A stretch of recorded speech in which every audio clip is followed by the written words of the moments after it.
Hvala lepo vsem, da ste prišli. Me veseli, da ste se zbrali v takšnem številu. Mislim, da nas čaka zares zanimiv večer. Upam, da se je kdo izmed vas že prebral knjigo. Sicer bo kasneje tudi za to priložnost. Zgodb o odnosih med materjo in hčerjo je toliko, kot je odnosov nasploh. Vsak v svojih odtenkih v bistvu daje vedeti, da ga je nesmiselno ukalupljati, pospraviti v škatlo, s pentljo, nalepko, z imenom, kajti prav ta odnos, ne glede na to, kakšen je vir ženske moči. Založba Družina je izdala knjigo, ki jo je napisala naša nocojšnja gostja, gospa Linda Jaroš, knjigo z naslovim Vidim se v tebi, ki razkriva v podrobnosti, včasih tudi v boleče podrobnosti, odnos med materjo in hčerjo.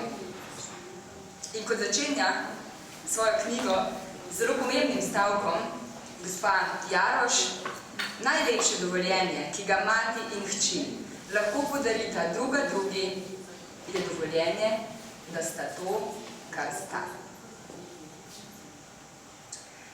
Veseli me, da se danes pred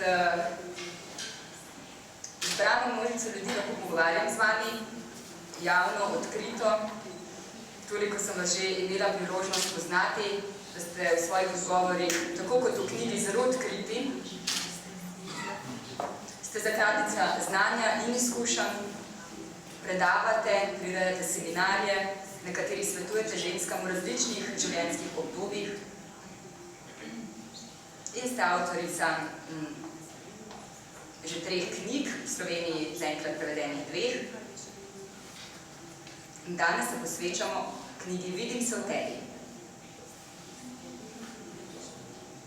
Če se danes ozrete nazaj, kaj je bila za vas večja preizkušnja? Biti mati ali biti hči?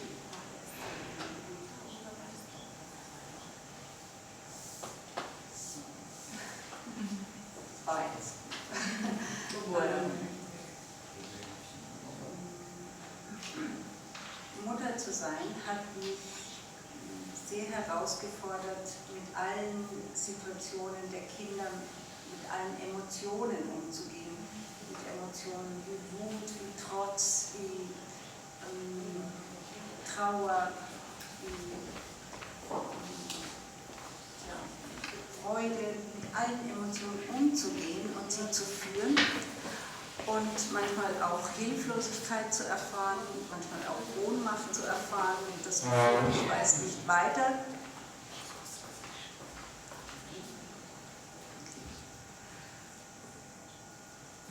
Und mich selbst eben auch mit meinen Grenzen als Mutter zu erleben, aber auch mit der Kraft, die ich plötzlich gespürt habe, die anders war als in meinem Beruf.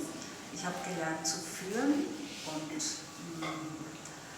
ja, einfach auch Gefühle zu ordnen und zu sagen, was ist hier los, wie wollen wir weiterkommen. Als Tochter war ich schon sehr herausgefordert. Ich bin das 6. von 7 Kindern und ich hatte sehr die Rolle eingenommen, meine Mutter zu stärken und zu stützen, denn sie war sehr belastet mit so einer großen Familie und ich hatte immer das Gefühl, auf sie zu schauen und zu spüren, was braucht die Mutter jetzt. Und dabei habe ich oft mich selbst hinten angestellt. Und das wieder in einen Ausgleich zu bringen neben der Mutter, das war ein Stück meines Erwachsenseins. Und besonders zwischen 40 und 50 hatte ich das Gefühl, dass ich da noch einiges aufholen muss.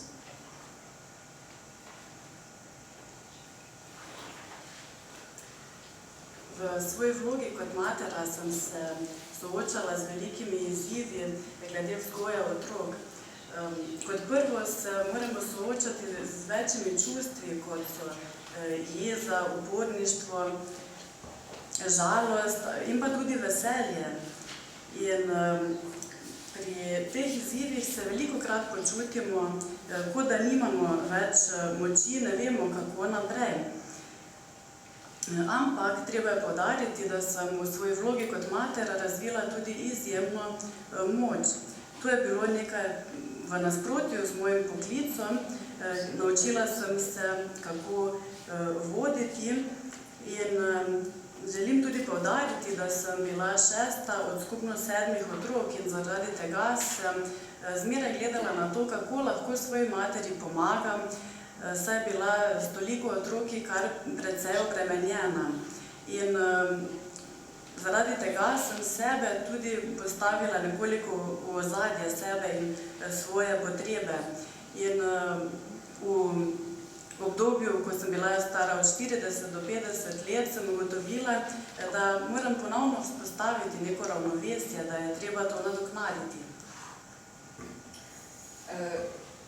Mogoče začenjam najprej pri problematiki, pa potem gremo k razreševanju. Pot do svobode pravijo, da je dolga. Kaj je najbolj bolečega v odnosu med mamo in hčerjo? Pa ne glede na starost, ne glede na pripadnost, ne glede na socialni status, na splošno v odnosu med materjo in hčerjo, kaj je najbolj bolečega? Meiner Erfahrung nach ist das Schmerzvollste zwischen Mutter und Tochter, wenn die Tochter sich verlassen fühlt von der Mutter. Das muss nicht immer heißen, dass die Mutter nicht da war. Manchmal ist es tatsächlich so, dass die Mutter der Tochter nur das Leben schenken konnte. Vielleicht musste sie das Kind zur Adoption freigeben oder sie hat sich dazu entschlossen, weil vielleicht ihre Mutterinstinkte noch nicht groß genug waren oder weil sie sich überfordert gefühlt hat, dieses Kind aufzuziehen, weil sie vielleicht auch keine Unterstützung hatte von der eigenen Mutter, vom Partner nicht, von anderen nicht. Und manchmal kann eine Mutter dann nicht für dieses Kind sorgen oder sie fühlt sich einfach nicht stark genug. Und manchmal verlässt sie dann das Kind und das ist für die Tochter oft ein großer Schmerz. Manche Töchter glauben dann, dass sie diesen Schmerz oder dieses Verlassensein nie aufholen können. Die einen werden vielleicht verbittert und die anderen glauben, sich immer im Mangel zu fühlen.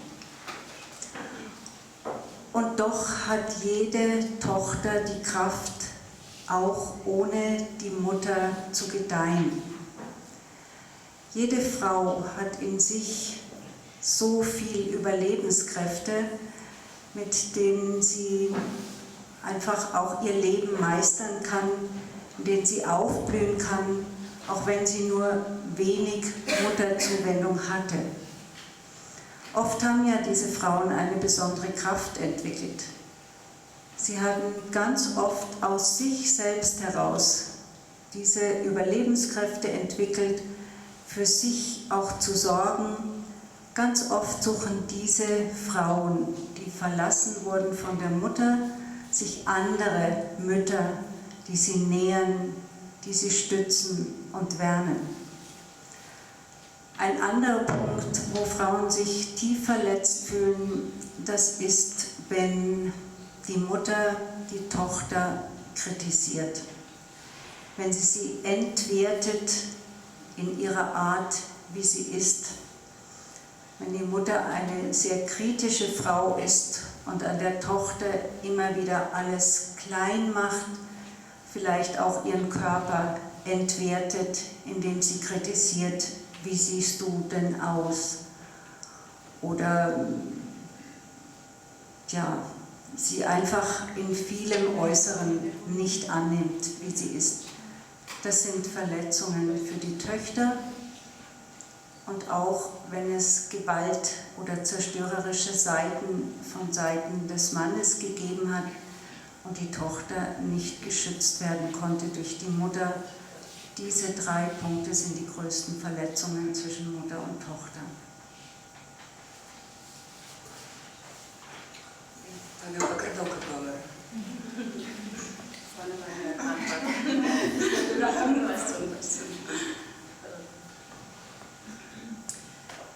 Po mojih izkušnjah sodeč, hčer najbolj prizadene, če se počuti zapuščeno. To pomeni, da ji mati ne stoji ob strani, da ni z njo. Ampak včasih pač pride do tega iz različnih življenjskih situacij, da mati ne more biti s hčerjo, da jo na primer da v posvojitev. In zaradi tega, zato obstaja več razlogov, na primer, da mati sama nima podpore od svoje matere ali od partnerja. Naprimer, včasih se tudi ne počuti dovolj močna, da bi za otroka skrbela in iz vseh teh razlogov zapusti hčer. Hčerka pa to občuti kot veliko bolečino. Meni, da tega nikdar ne bo mogla nadoknaditi oziroma preboleti. Nekatere hčere občutijo zelo težko žalost in počutijo se tudi, da so prikrajšane. Ampak treba je poudariti, da se tudi te ženske naučijo živeti brez matere, razvijajo neko notranjo moč, poskrbijo same zase in velikokrat pa si poiščejo tudi druge matere, nadomestne matere, ki jim nudijo skrb, podporo in pa toplino. Drugi razlog, zakaj se hčere počutijo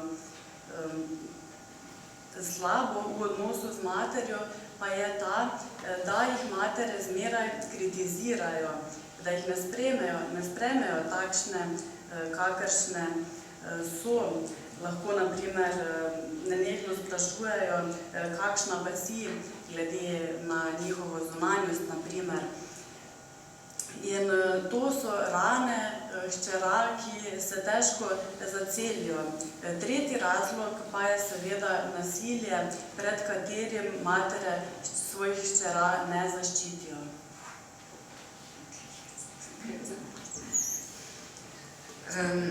Se vam zdi osebno, da ste prišli do točke, ko ste si s hčerko podarili največ, kot pravite, torej, da sta, kar sta, tako ena kot druga, in to sprejemata, svobodno, mirno?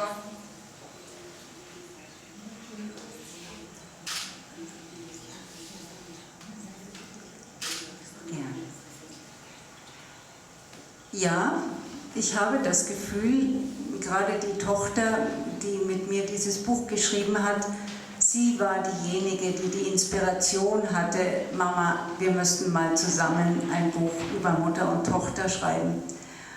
Und wir haben uns darüber ausgetauscht, was wir uns gegenseitig voneinander wünschen.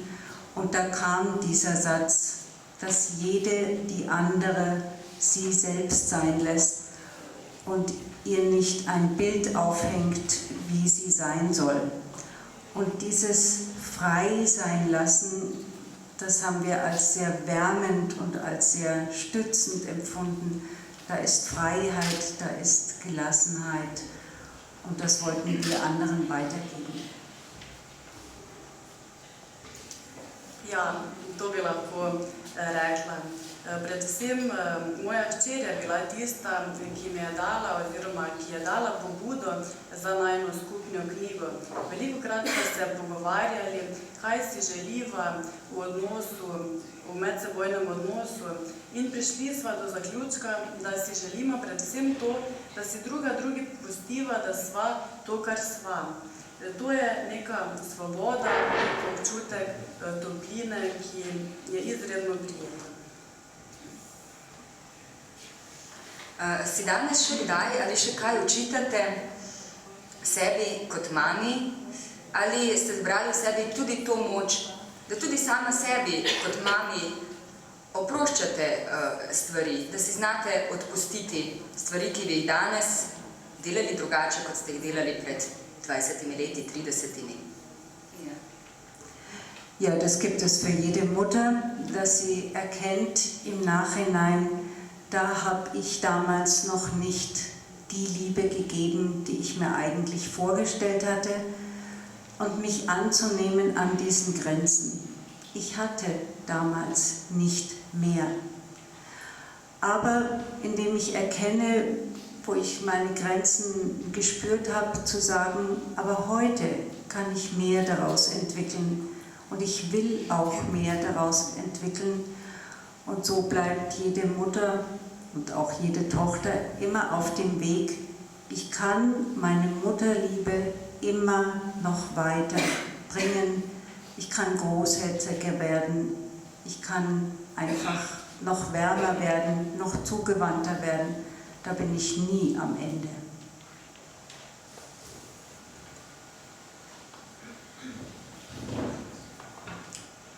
Ja, seveda, vsaka mati si tu in tam misli, takrat otroku nisem dala dovolj ljubezni, lahko bi storila več, ampak vsaka mati pride do nekih mej.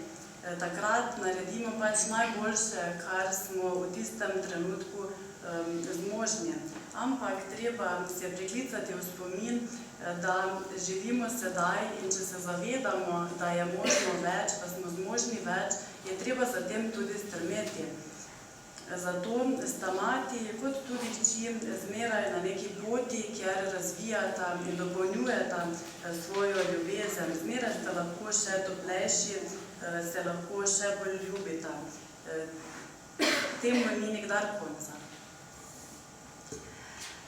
Ich wollte nur sagen, dass wir da nicht in der Schuld hängen bleiben, sondern einfach im Erkennen. Ich erkenne, da war meine Grenze, mehr ist damals in dieser Situation nicht möglich gewesen, aber ich übernehme die Verantwortung dafür und mache das Beste für mich daraus. Ich entwickle etwas Neues, denn die Schuld lähmt und hält mich klein und die tut auch der Tochter nicht gut. Aber dieses Annehmen und Weitergehen und mehr entwickeln, das bringt mich dann einfach in einen größeren Rahmen von Liebe.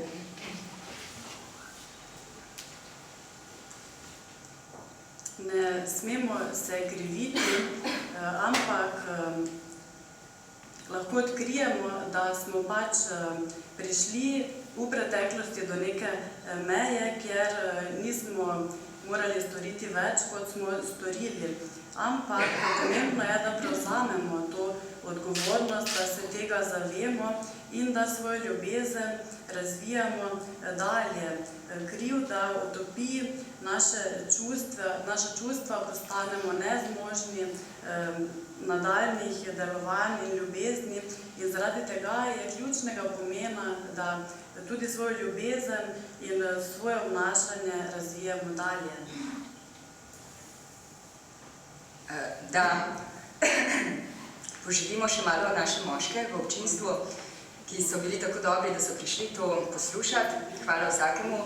Kako lahko moški sodeluje, ali kakšen vpliv ima moški na odnos med materjo in hčerjo, torej oče in mož?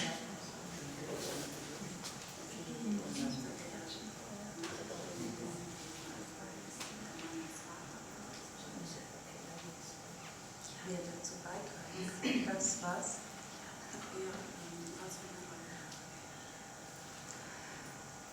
Es ist so, dass wir das, was wir mit der Mutter gelernt haben, ja auch in unsere Beziehungen einbringen. Das kann die Kraft sein, die wir von der Mutter bekommen haben und die auch dann unser Mann bekommt als Kraft.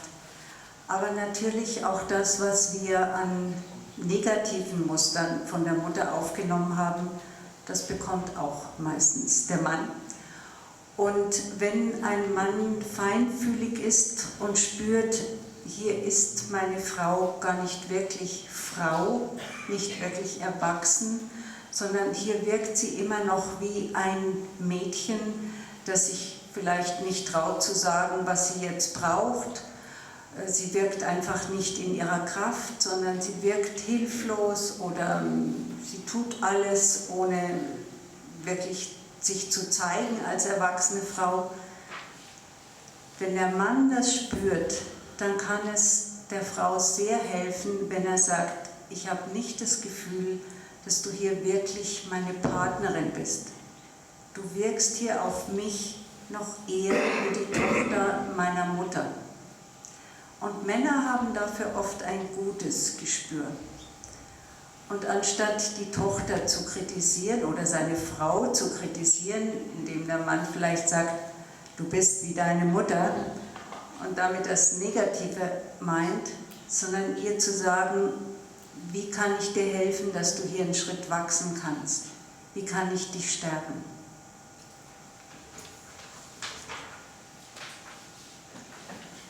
To, kar se naučimo od svojih mater, seveda prenesemo tudi v partnerstvo z moškim. Če nas mati nauči, da smo močne ženske, to prenesemo tudi v svoja razmerja. Ampak prenesemo pa seveda tudi negativne vzorce, ki smo se jih naučili in tudi te prenesemo na moža. Če je naš mož tankočuten, potem kar hitro vidi, da se njegova žena v nekaterih situacijah ne obnaša kot žena, ampak kot neka majhna deklica, ki ne ve, kaj hoče, ki potrebuje pomoč. In če naš mož to čuti, potem svoj ženi zelo pomaga s tem, če ji reče, zdiš se mi kot hčer moje matere, sploh se mi ne zdiš kot žena. Moški imajo pa navadi zelo dober občutek, kar se tega tiče. Seveda pa je tudi pomembno, kako to izrazi. Če nam usodno reče, si kot moja mama, potem tega zagotovo ne bomo dobro sprejeli. Ampak treba je to povedati na nek način, ki nas podpira in ki nam pomaga.